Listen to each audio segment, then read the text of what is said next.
Hello, everyone. My name is Andrew Fritz. I'm a clairvoyant, healer, and meditation teacher. Welcome to the Adventure Within channel. We're a spiritual show and also an online psychic school. And today we have a special guest with us. Her name's Dr. Sharnael Wolverton, and she's a naturopathic doctor, quantum scientist, linguist, and theologian, integrating these disparate wisdoms into one language of miracles. Her scientific approach to miracles has helped countless people remember truth, love, and purpose, and had reset their lives. She has taught and traveled to over 51 countries and uses social media, interviews, podcasts to ignite the masses to alignment of these things. Dr. Sharnael is an accomplished educator, author of 5 books, and entrepreneur. Two of her most recent titles are The Science of Miracles, Remembering the Frequency of Love, and Keto Reset, 31 Days to New Life, as well as a card deck, crystals, oils, and decrees card deck, and has produced numerous teachings on topics of divine science and the human body, including consciousness, epigenetics, quantum health, essential oils, nutrition, frequency, the biofield, juicing, conscious language, dreams and visions, cleansing, detoxing, abundance, and way more. Hi, Dr. Charnel. Welcome to the show. Well, hello. It's so great to be with you guys today. Yeah, glad you're here. So I always like to ask my guests kind of just how and when they got into spirituality. That's always something I find fascinating. Oh gosh, I appreciate the question, and did not grow up in like a spiritual group of or religious anything. Maybe I guess you could say my mom was pretty spiritual, meaning like intuitive, and Hmm. she went to psychics, and I Oh, remember like going with her to go talk to a nun lady who was intuitive or things like that. So maybe like a soft introduction, as far as from the outside. I remember like getting those little horoscopes at the grocery store, like when you were uh, waiting, they had all the candy, and there, you could get your little tube to see what you were or whatever. And cool. I don't remember why I did. I don't know if someone sat me down and said, you should learn this or know it or, Mm, um, but I had an encounter with who I later found out was Jesus at a very, very young mm, thing, age. I want to say 4 or 5 years old on Easter Sunday.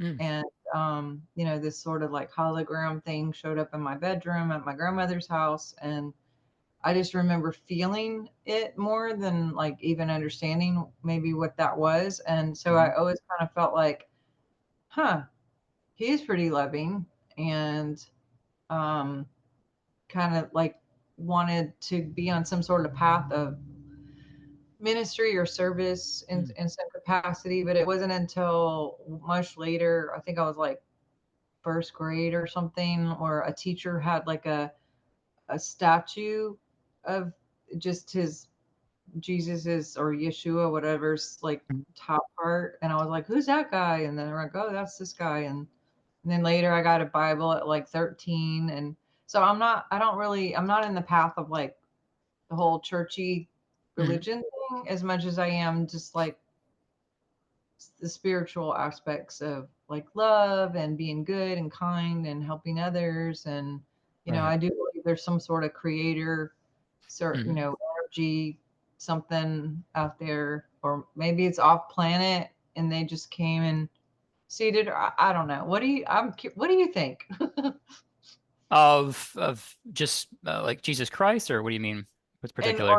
God, or is there someone like, what do you believe as far as spirituality? Oh, yeah. Yeah. Yeah. I mean, when I got into spirituality, I guess in my early 20s, and the first thing that, I guess as far as spirituality or spirit was like my higher self, like the concept of a higher self. And, in the beginning it was kind of vague, but that, as time went on, it became more apparent of like, oh, this is what the higher self is and getting in touch with it. And then as time went on, going beyond that and kind of, oh, wait, a God or a source or whatever you want to call it, and that becoming more apparent or real and just awakening to that. So yeah, those are when I think of spirit, well, I mean, that's everything, right? But I tend to think of like us having our higher selves and even just this greater source of everything.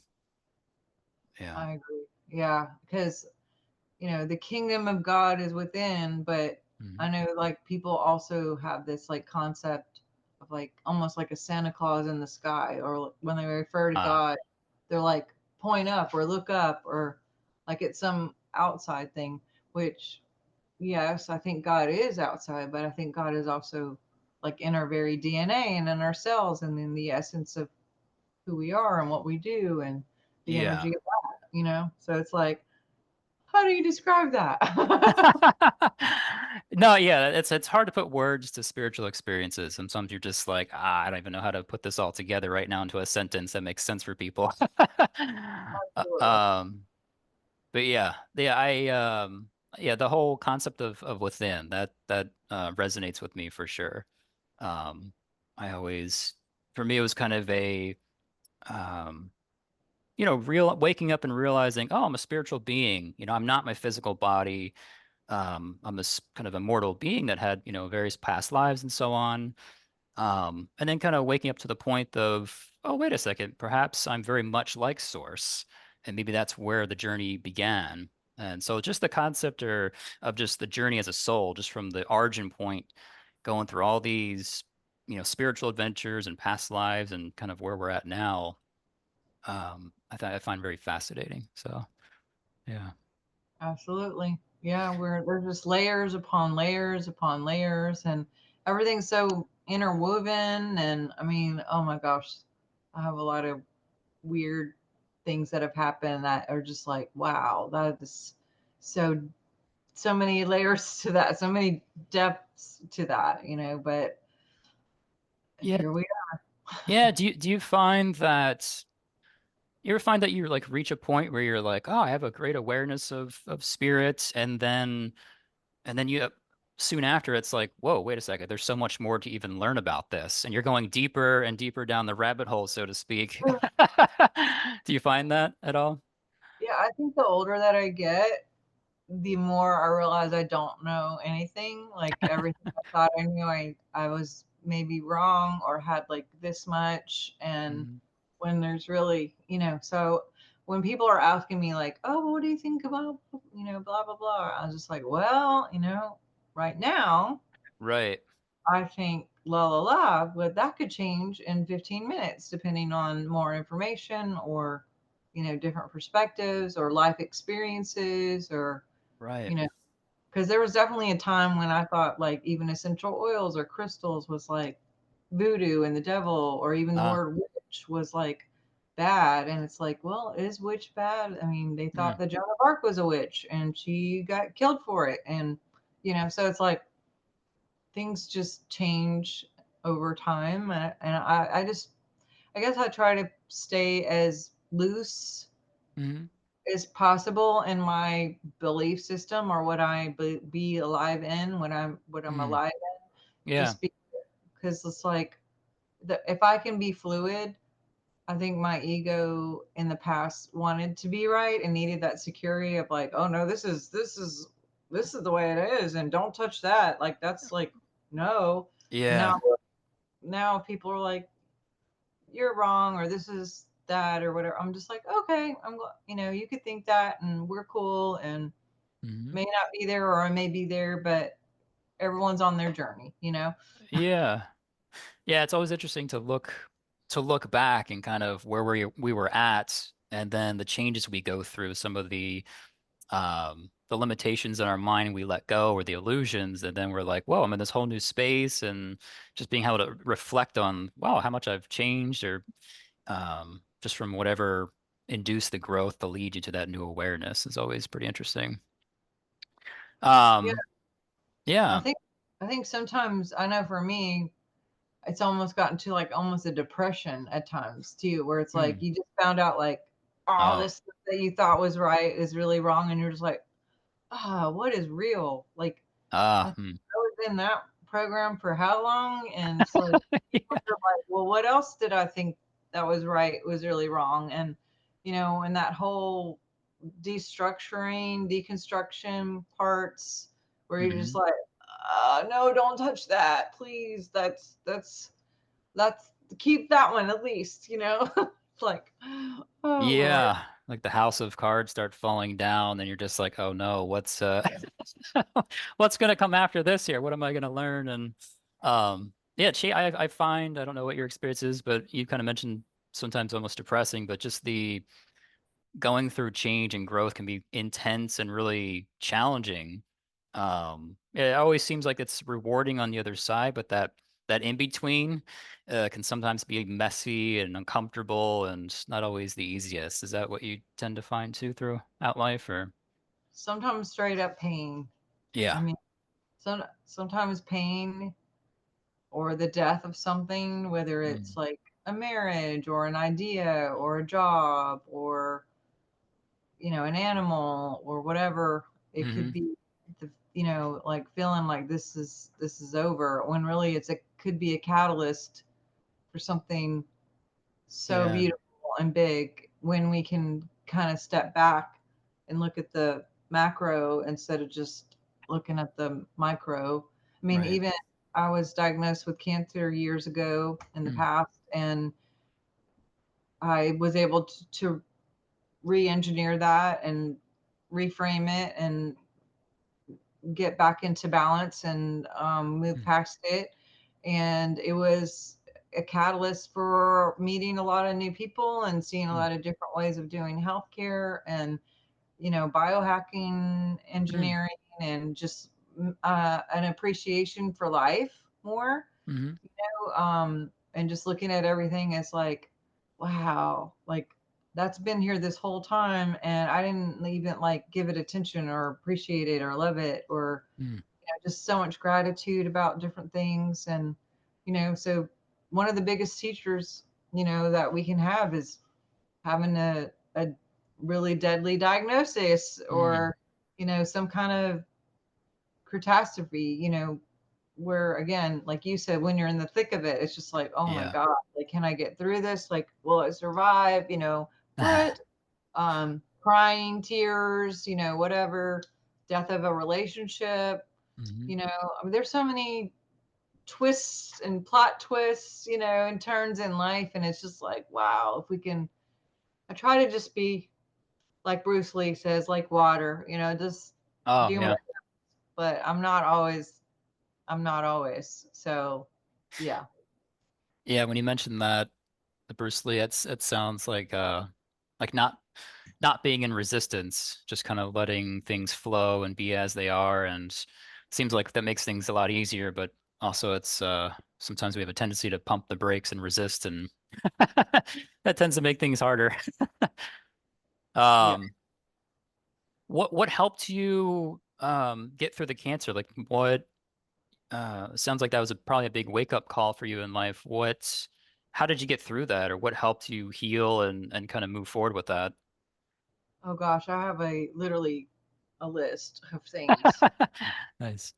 But yeah, I was juicing. I went ketogenic, so I did like a metabolic reset. I was doing so much biohacking. Red light therapy, PEMF, raindrop therapy, infrared sauna, lots of detoxing, liver cleanses, hyperbaric chamber, Mm, lots of oxygen, oxygen, oxygen, oxygen, ozone therapy. mm, And a lot of it was mindset. I was super in fear about death in general. mm, And I had to kind of reframe that and make a new choice. mm, I looked at my language and in my imagination, and I didn't have to, but I made the choice to see different outcomes mm, than what the doctors may have been saying were going to happen. It's like, you know what, I'm going to choose again. And then the discipline to hold that image and to keep mm, that conscious language of only voicing my choice. mhm, um, but I did a lot of biofeedback. I did vitamin C therapy. I mean, it was a full-time job. mm, Um, Completely re reliving, reliefing, changing, gears on like almost pretty much everything. But wow. yeah, there was a lot of things involved, a lot of moving parts Yeah, it that can sounds like it. go into that. And not everybody can do all those things, and not everybody wants to. And I've actually worked with people who did all the things, and then all the screens come back completely clear, Mm, and there's nothing showing that would lead them to a path of, transmuting. But because some doctor told them 6 months, 1 year, blah blah blah, like to the day, mm, they go, and it's like, mm, wow, there's so much power in words and belief systems that people mm. can still just check out, even though there's nothing physically wrong with them. Right. Interesting. So it sounds like you had, because that's a lot of different modalities and ways you were kind of tackling that. Um, it seems like you had a lot of determination to like, um, hey, I really want to be here. Did you find that when you got through that, did you feel like you were more alive or present than previous, like in the earlier part of your life? Did anything change in that kind of way or?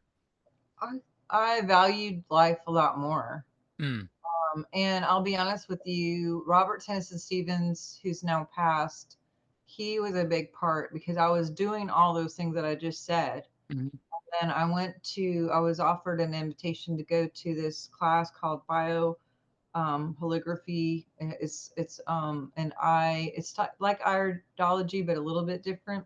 mm, And it was a week course in North Carolina, and I wasn't sure what to choose because I knew if I was gone a week, then I would be also not choosing the biofeedback and all the mm, thing, the daily grind of what I was doing physically. And I kept muscle testing, and it kept showing, go, go, go. So I go, and part of what we were learning and remembering is what eyes look like electronically. mm, And so he had like this picture that he took of my eyes up on the screen. There's like 40 people there. And he found four dots, and I think it was my right eye.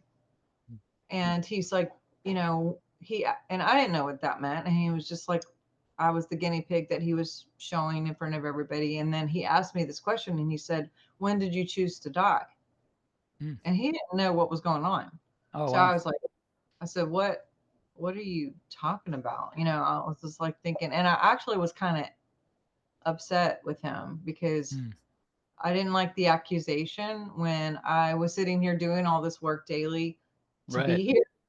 And I'm like, and so I literally said to him, I said, you wouldn't accuse me of that if you knew all the things I'm doing to stay here. Like, Mm, what's up with that? And then he was like, well, have you ever said things like, I'm done, cancel clear, or I'm so over this, cancel clear, or I mm, can't do this anymore, cancel clear, mm, or some of the very like normal culturally accepted phrases that we all say. And I was like, well, yeah, I mean, doesn't everybody say those things? And he was like, well, basically those four dots in your eye at the time, he called them death wishes. mm, And he said that they'll show in your eye when you've pretty much decided. And when you say things like that, the subconscious is very literal. So the literal subconscious goes, okay, and just starts getting the ball rolling in whatever we're saying, whether we right. think it means anything or not. And so Interesting. I was like, well, how do you fix all that?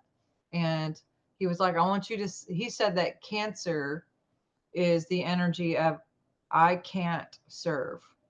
Mm, And he said, I want you to say, I can and I am.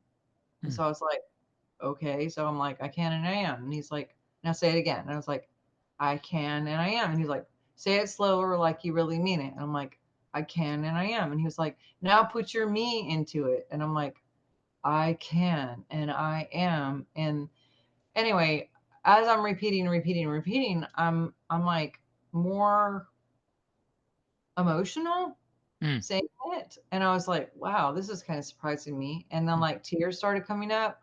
And then he's like, say it like your entire life depends on it. mm, And I was like, I can and I am. And like, I swear to God, all of a sudden I felt like discomfort mhm, in my lower region. And I was like, whoa, whoa, whoa, whoa. I gotta go to the bathroom real quick. mhm, Go run to the bathroom, not to be TMI, mm, but so much stuff came out. mm, And I like look and I'm like, what is that? and I've had 7 miscarriages, but this was like unidentifiable. Mm, My left brain was like, "What is that?" My right brain was like, "Is that cancer?" mm, And I'm like, "Can it be that fast? Can that just happen?" Like I'm all this stuff's going through my head. So I remember I mm, had like a magnifying glass in my pocket from when we were looking at each other's eyes. And so I mm, hurry up and something told me, go look at your eye. So I run to the mirror. I'm still in the bathroom and I look, and all of those 4 points now had like this little kind of hook to them. mm. And I was like, oh my gosh, that literally wasn't there minutes, maybe 7 minutes at the top. Yeah. Uh, so I go run back and I'm like, Robert, oh my God, you will not believe what just came out of me. And he was like, he actually made a poop joke. And I was like, no, no, no, no, no, no, nothing like that. And then I said, look at my eye. So he puts the screen on my eye and it showed up, and everyone can see the little Mm, hooks.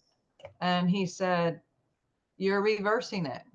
It's turning around. He said, those are healing hooks, or what else? He called it like a shepherd's hook or a oh, healing hook. And he said, you're reversing it. mm, You're reversing you. And I was still like, I think 4 days to go in that class. mhm. Mine was like, that didn't happen. That happened. That didn't happen. It's just like Ah, had yeah, yeah. discipline to be like, I already see me completely whole and stay. I am love and I stay. I am already divine health and I stay. And just like replace with like whatever OCD thoughts that I could hold and stay and like wanted to agree with my highest. Came Mm. home, saw 4 doctors. All of them were like, you're good. Oh, And wow. so, what is dis-ease? What is these conversion disorders that we sometimes pick up, emotionally, that start showing up in the physical body? And like, what is time? What is space? Mm, Can things happen instantly, or do we have to wait 6 weeks because someone said, like, mm. all of these things that we get to play around with in life? Yeah. That's the fun part. That definitely sounds like a miracle to me. Is that what led you to writing that book, the Science of Miracles? Or The Actually, the book came out of an encounter that I had in the late 2000s. I had these two beings show up in my living room, and a lot of things happened during that time. mm, And I remember coming out of it, and I was just like writing everything down as much as possible, graphs and charts and colors, and because I was so afraid this is going to go away and I won't remember this. And right. I ended up putting it in a book, and this is now it's a book. The Science of Miracles, Remembering the Frequency of Love. Very cool. So you said two beings. Did you get a sense of your relationship to them or I've been asked that at the time because of my programming. My language would have said angel.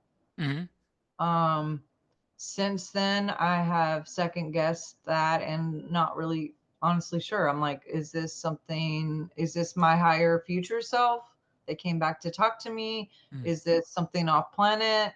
Is this, angel just means messenger anyway. So it was hmm some type of messenger, where or what or who. There were two of them. Um, I asked in my mind, or I must have thought in my mind, like, who are you? And immediately she, the one that looked more like a girl, said true.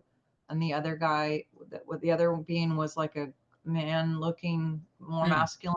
yeah. Um, and he had more like almost like an Asian type look to Mm, him. And he said living. And so I've always referred to her as true and him as living since then. I've mm, never seen living since then again. mm, True has come to me several times when I was pregnant or when I was having a miscarriage or when there was mm, time to change a job, or she's just continued to show up. My practice here in Louisiana is actually called Living True Wellness, and mm. my podcast is Dr. Sharnael True TV because Mm. she was such an impact and Ah, is okay. an impact with me of like the embodiment of what living true is, and like walking that out and not just thinking about it, not just talking about it, not just feeling it, but actually like living truth in every choice. Yeah. That's challenging. It I guess what was your communication like with the two beings? Did it seem like it was like you were seeing them or you were hearing them? Like it was a combination of like perception? How did you perceive that?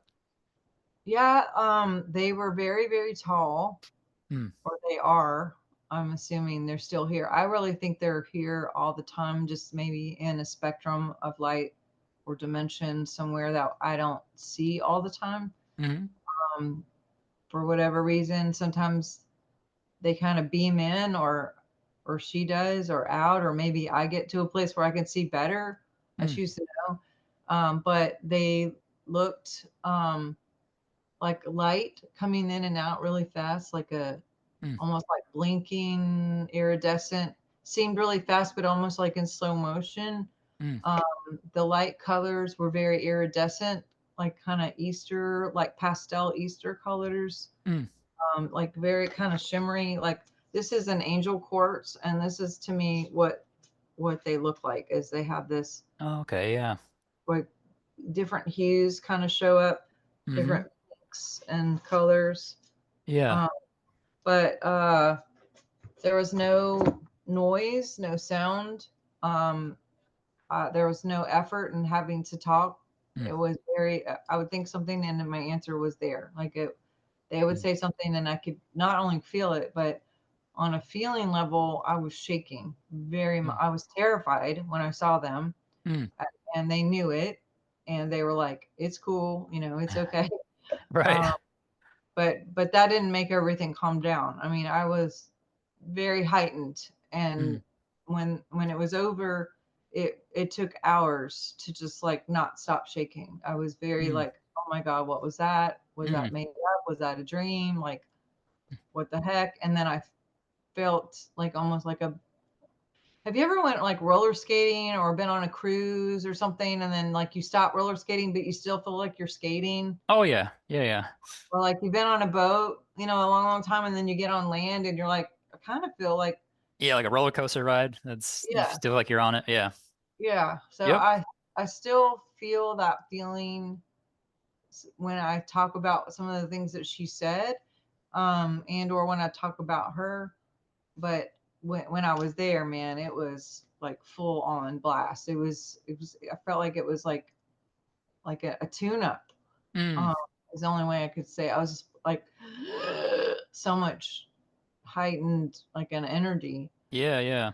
Just a higher vibration and um so I guess do you have any you kind of shared some, but are there any other miracles that have happened to you in your life at any point, or maybe people that you've worked with that had miracles that come to mind that you'd like to share? Yeah, I mean, gosh, I can share about one time we had a guy named, I mean, we could go so many different places. By locations, Mm, finding lost items, like transporting items from one physical place to the other. mm. Interlays of relationships of like maybe soul families, or Oh, yeah. different things. But what's coming to mind as you're talking to me is a friend of mine had a son that passed at 6 months, and I've had seven miscarriages, like I said, but up to this point I had two. Mm, And there was a little girl that came to one of our meetings, and she would say that she saw dead people. mm, And this was a very religious, like Christian, like nothing against Christian, but I'm just saying, it was odd to find such acceptance in this child, mm. in her gifting. But she had had a near death experience, and then some things happened. And when she came back, it was like all of a sudden, like the veil was non existent. She could just see like kids and people who had passed and knew their names and how they died. And Oh, she wow. would relay this information to like her family, and they would like Google and look up and go, oh yeah, Michael died in a car accident 2 weeks ago on this so and so road. And she called his name Uh, and the address, and the name of the street and the color of the car, and it was crazy. So we had her come to teach, like in the kids group, and then mm, me and another guy were teaching, like I guess the night adult sessions, mm, and it was in another city. And right when I was about to walk out the door, I saw this painting on the wall that had brought me a lot of comfort for like 7 years, maybe 8 years. And it was just a picture of a kid, like a boy on this path in the forest, and he had this stick with like a handkerchief full of mm. stuff, like Oh, yeah. Andy Griffin kind of shit, Mhm, where you're like doo doo doo walking in the forest, and there was like a ray of light on him. You could only see the back of him walking, and there were like angels on each side in this mm, picture. And at the bottom it said, "You are never alone." mm, Now, I had bought that painting for me when I was going through a really, really terrible time, and I just needed something to stare at, to like anchor in, like, I'm not alone, I'm not alone, I'm not alone, you're not alone. And something told me to take it with me, to put it in the car, mm. bring it to this meeting, because I was going to have to give it away, and I did not want to give it away. And I was like, okay, I'm going to do it, and I don't really want to, but I'm going to do it. So I put it in the car. I was like, ah, because but we go, and then fast forward, the first night of the meeting, I go to check on the kids while one of the speakers is speaking. And when I walk in, that little girl is there. She immediately sees me and she's like, "Oh, I love your kids." And I was like, "I didn't bring my kids with me." Mm. And she was like, "No, the two that are standing right next to you." And I was like, "What?" And so here, like, my right brain is like, huh, and my left brain's like, okay, what are their names? What do they look like? It's like, Yeah, yeah. so so I said, okay, well, what are their names? And I was just, what am I going to do? So I'm trying to get information. So her Mhm, response is, well, one is named Shiloh, mm. and she kind of looks like Shane, which is my oldest daughter, and I've never told her any of these things. So this little 6 year old is telling me about my oldest daughter, and that this kid who she's seeing looks, anyway. And I had Yeah. named my first miscarriage daughter Shiloh. So I was like, Oh. oh my gosh. And then she says, and the second one looks more like your middle child. And she mentioned her name, and she said she has a really long, kind of hard name, but we just call her Sarah for short. Mm, Well, I had named my second miscarriage daughter Serafina, mm, and I call her Sarah. No one knew this. There's like, my husband is the only person who knew that I had named these babies. mhm. So I immediately am like, and I just start crying. Yeah. And then she says to me, "Oh, I forgot about the angels that bring the buckets of water, and they pour the healing waters over the mommies so their hearts will heal." Mm, So now I'm like on the floor, like literally just bawling. I'm trying to get my stuff together. I'm just like, oh, well, so mm, my friend Dana comes to mind. She's my best friend from high school, and mm, she's in the adult meeting, and she had lost her child at 6 years old. So I'm like, in my mind, I got to get Dana. So I go get Dana. I'm a mess, but mhm, I'm like, Dana, come back here. You have to meet this girl. You got to talk to her, like, da da da. I mhm, can't explain much. Just come on. So she comes in, and I introduce her to this little girl, and I'm like, hey, this is Dana. Do you see anything with her? mm. And she was like, well, yeah, I mean, her son is with her. And we're just like, what? And Dana's like, what? And she Uh, said, okay, well, what is his name? How old is he? And she said, well, his name is Ben, mm, which that was true. And she said, he's 16.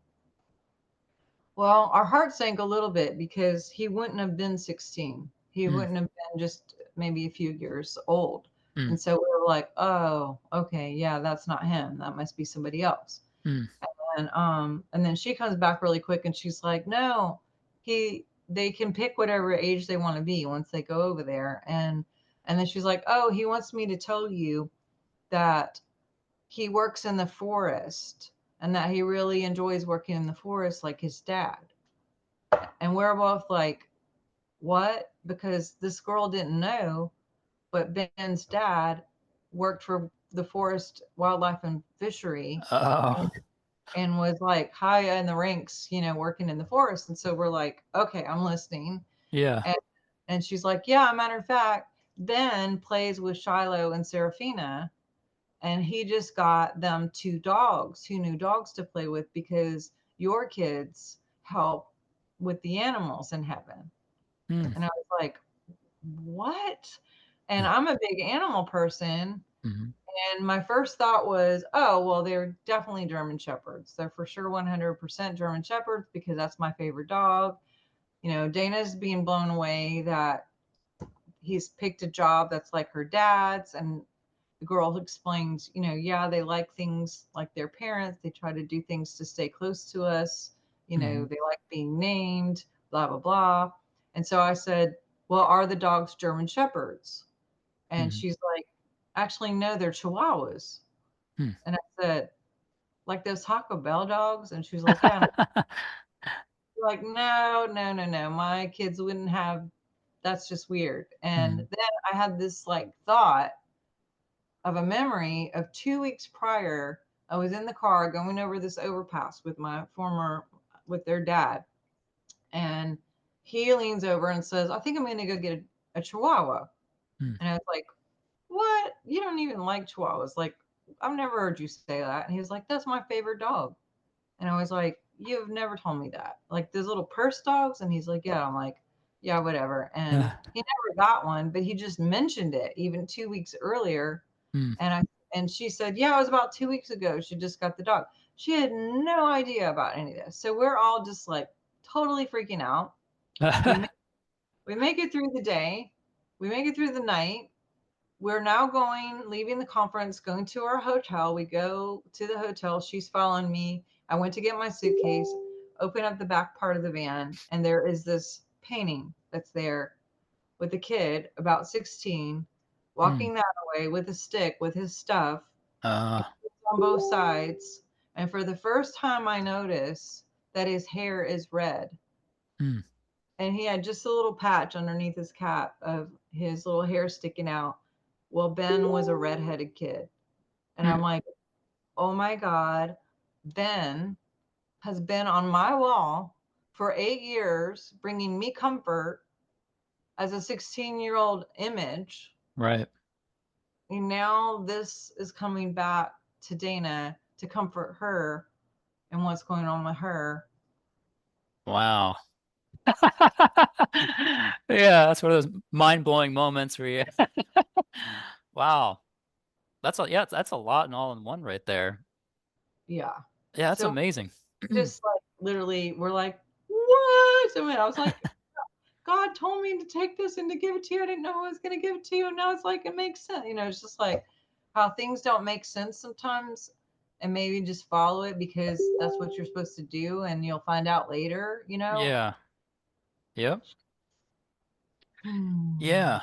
So another question I have is, I'm sure people are if they're in spirituality, there's a fascination with miracles, and I'm sure maybe some people would like to have a miracle. They're wanting it, or maybe they feel at some point they like really need it to come through. Is there anything that comes to mind that you think is helpful for someone that, wow, I would really love to have a miracle, or man, I really need it now. I'm struggling and I need something to come through. Is there something that helps with that, the want and actually to the having the miracle? Yes. Mm, That's a profound question. There's mm, so many moving parts even to that because it's not just, so everything is frequency. mhm, We all have this biofield that's 4 or 5 feet average. Some people it's further away, but the language of our field has a lot to do with what we're thinking about, what we're talking about, and what we're feeling. mm, It also is an extension or a radiation of every cell in our body, the epigenetics, the ancient, genetics of our ancestors. Everything is again projecting out, mm, but we also have this magnet pull that comes back in, and mm, we only get what we are. mm, So if we can focus on what we choose and use our imagination, which is super powerful to create images or imagery and stay and hold into that. And also our conscious language, focus on the outcome that we choose, only voice your choice. You Mm, know, the word imagination is to image a nation.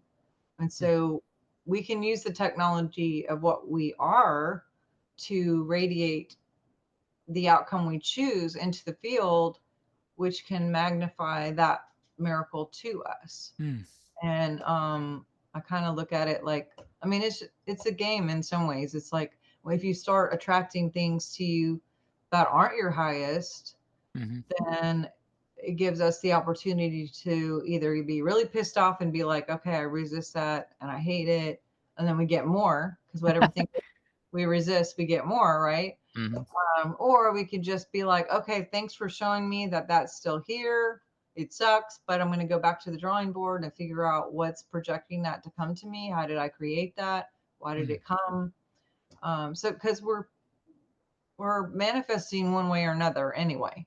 Like there's right. this torrent of electronics that are going out and in and out and in and out and in, like literally all day long. We're creating. So we're either going to create something with purpose as Mm, architects with conscious choice, or we could just not even realize that we're creating and just by default make up whatever comes to us yeah. based on whatever programming. I mean, it could be like grandma thought like shit never works for her and she tried to get a job and she failed, or grandpa did this, or your parents did that, and you saw all that. And then that was kind of like a belief system then. And so you think that that's for you too, or vice versa. You can overcome your past and create something new. And maybe you were brought up and just believing you can have anything, you can be anyone, and you have limited miracles at your fingertips at all time. You could bilocate, you could Mm, transport, you can bring things into your life that weren't there 2 seconds ago, you can heal your body, you can, you know, it's yeah. just whatever you think you can do, you can. And for people that if they start to, reimagine new possibilities, is there something that's helpful when they're in that process of, okay, I'm aware of these things that not really kind of what I'm wanting, but hello. And then, okay, I'm going to imagine a brand new possibility. Is there something that's helpful? Whether it's just like trusting, just going from, okay, that's not for me, but here's a new thing I'm trying to get to, like kind of being on the bridge and you're walking across the bridge. Like what do you find helpful in your experiences or working with people that helps them cross the bridge to that newer reality they're trying to create? It takes trust for Mm, sure. And I always say, seek ye first the kingdom of God, and then all these things will be added to you. And where's the kingdom? For me, the kingdom is within. right. So if there's like some kind of thing in the back of your mind that's been like, do this, you got to do this. When you do this, well, like whether it's call your mom or go to the bank or pay that person back or Mm, get up and exercise or drink more water or whatever those voices are saying, it's like a Kleenex box. You got this box, and you only see one mm, sticking out, and you pull it, the next thing comes. You pull it, the next thing comes. But it's just that act of obedience. Seek ye first the kingdom, and then all these things will be added unto you. It doesn't say this will be added unto you if you don't ever seek the kingdom. I mean, like we right. get the answers when we just kind of rest and chill out and go like the answers are already here. Then you Right. know. Right. Do you find that I know I experience this, or I don't know if you have, or the people you've worked with, where initially maybe we're looking outside of ourselves for the things we're wanting, or we're I need this, or my answer's somewhere out there, and then having to kind of come to the realization, like you're talking about this kingdom within, that it's right here, right now. Is that something that you've noticed in yourself or other people in the past? Absolutely. It Yeah. is a chronic program for Mm, sure, to like this codependent dance that we can sometimes get caught up in of, seeking something on the outside when really the heart knows. So mm, it's like, well, what does my parents say? What does my best friend say? What does my sister say? What does my brother say? Or what does my spouse think? And, ultimately it's what does God and you say? right. What's your first words? Like when I'm working with people or coaching with people, I mean, I go through. what they call frequency hopping. And there's this whole, some of the graphs that I got like during that download is, Mm, we have these waves and then we have echo waves that come back and see like, where are we on the equations? Are there any negatives? If we mm, clear out the negatives, will we be more positive and we can go forward? Um, you know, other times I think that sometimes we can get stuck kind of like in an energetic purgatory where it's like we're thinking something positive and we're saying something positive, but we're still feeling like uh, not, it's never going to work. And so you have this like two steps forward, one step back energy, mm, because the equations basically cancel each other out. It's like maybe you have three positives, but you have two negatives. So it's like you got a mm, little traction, but not so much, like how yeah. do we get there?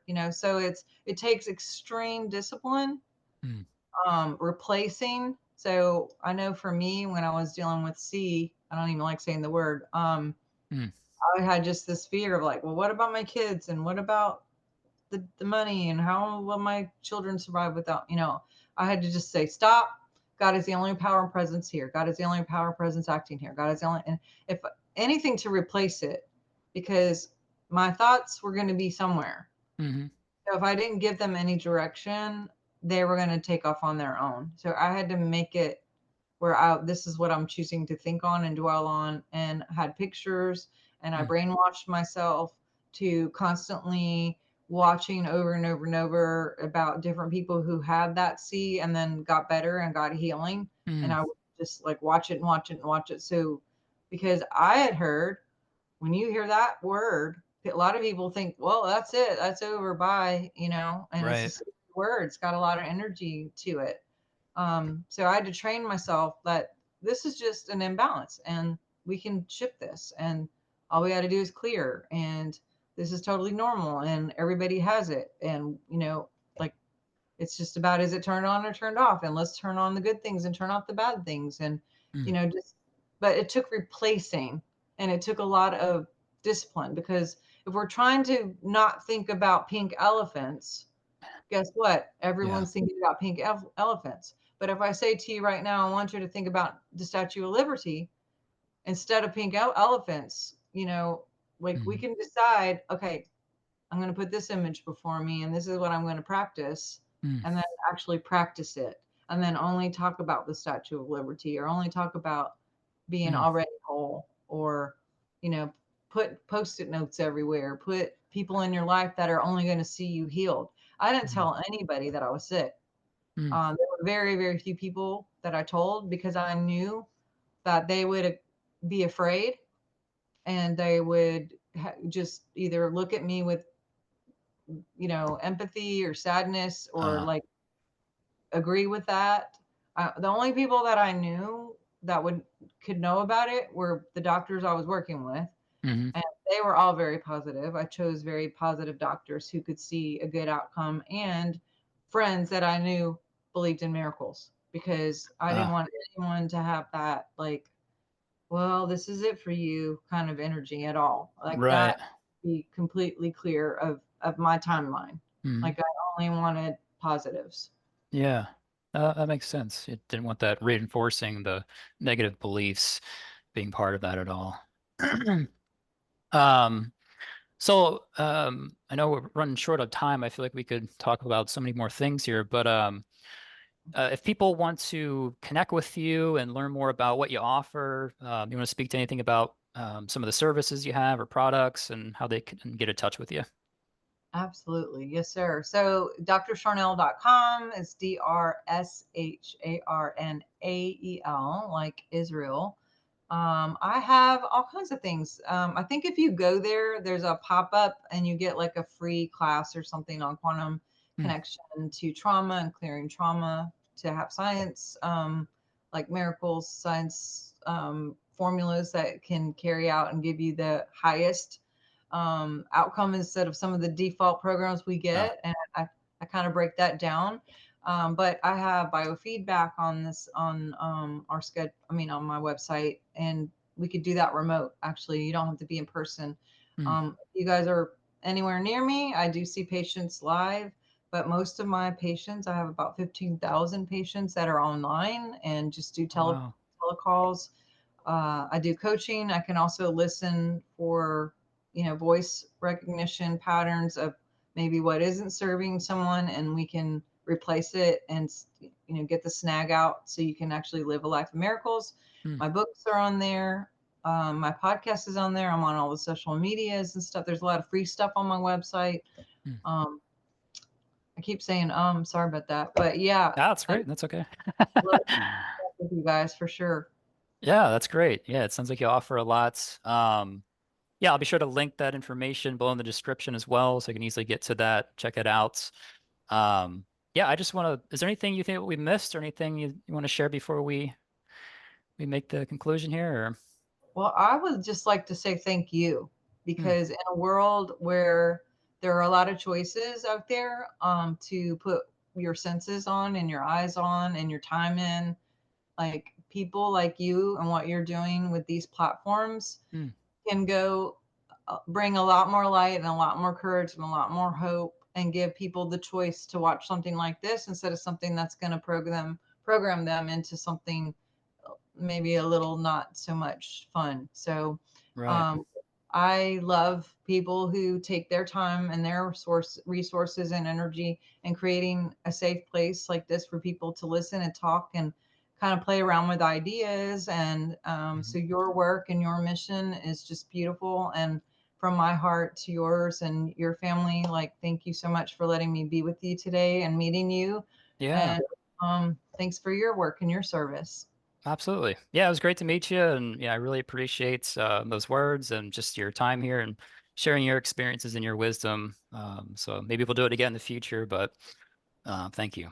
So Yes, sir. Anytime. Appreciate you. yeah, everyone, thank you for tuning in to this episode. We'll see you next time. Take care now.